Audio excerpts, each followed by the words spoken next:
Hello, welcome to Shad Life, where I have over 40 years of BMX and mountain biking experience, and I like to share it with you awesome people. A couple of things today. Um, I'm getting ready to head down to Bentonville at the end of this week, and some updates about that, which is pretty cool. And I was just thinking about this today. The last time I was down there, I was riding my Heller Bergheast, however that's pronounced. Um, Pretty cool bike at the time, but I have since got a much better ride for going down there. And the other thing I just realized is when I was down there, it was pre knee replacement. If you don't know, I had a total knee replacement on my left knee on December 17th, 2019. It was actually right before the pandemic. And I was in Bentonville the spring before that. So I wasn't really 100%. I was in a lot of pain all the time, things like that, leading up to my knee replacement. So now I'm really excited to be able to go down there and really be able to push myself a bit more because my knee is in way better shape. I used to think when people had knee replacements that they were going to be kind of disabled. It's completely the opposite. I am way better off since I got my knee replacement than I was without it. So I wanted to go over what I'll be riding as my primary bike this year. So this is my Salsa Rustler. I bought it later last year. And some of the updates that I now have, I have the XT crank on there now, right?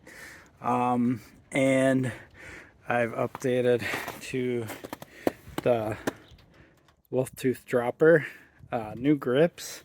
And the most significant thing that I've done is I've upgraded the levers, right? But I also updated the rotors. So I have these new Shimano ice rotors. Those things are cool. Yep. So I'm pretty stoked to try out some of the new updates I've done on this. I did get the bars later last year, so I've actually gotten to ride those a bit. But I've done quite a few updates to this bike since I've purchased it. I've even updated the seat, things like that. The rear wheel, for some reason, wasn't set up tubeless. So I set that up. The front is set up tubeless. So I'm really stoked about riding this bike this year. I love how this bike rides. It's a huge step above that Heller I had, and it's more of a fitting bike for me than the Ibis Ritmo AF I recently had.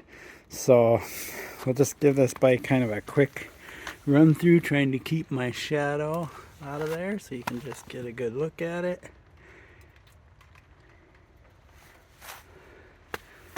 Fox rear shock. Oh yeah, I updated the stem too. I forgot about that. I've upgraded a lot of stuff on this bike. Profile helm. And this pike fork, it is amazing. I love that fork. RockShots, they've come a long way with the Pike Select. Such an impressive fork. It's amazing. Perfect for this bike. Awesome. And one more little detail before I go that's just totally geeking out. I gotta turn the bike around for that. Alright, here we go. Yes, I even updated the center lock ring to these anodized purple wolf tooth. They're actually a little lighter weight too, so tiny performance benefit. I did the rear also. Of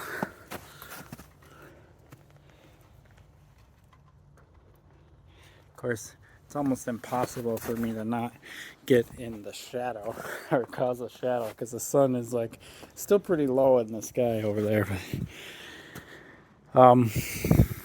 So my plan is to bring the carbon wheels with me, but I'm going to take the rotors off of those, the discs, because I'll need to swap these discs out. But I'll be able to keep the cassette on those wheels, so I'll just only need to swap the discs, and then I can swap out the wheels. And so while I'm down there, I'm going to test out the comparison between these wheels and running the carbon wheels.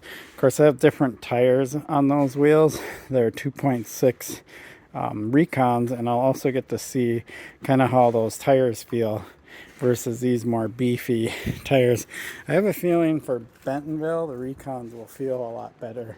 And the carbon wheels being a little bit lighter, that's what they call unsprung mass, I believe. So it should make a little bit of a difference when riding it. But who knows? We'll see. And I might bring the oval chainring. We'll see. That's a lot more work to swap out the chainring. But I might bring that just because, you know, I'm going to be down there for a full week. So why not do some of this testing while I have the opportunity in March rather than waiting till way mid-April. Okay, it is going to still be pretty cold here this week here in Minnesota. But next week it's looking to warm up drastically. So this is going to be pretty much it. Snow is going to start melting away, and spring will be here very shortly. I appreciate your support from my channel. Please like and subscribe. Peace.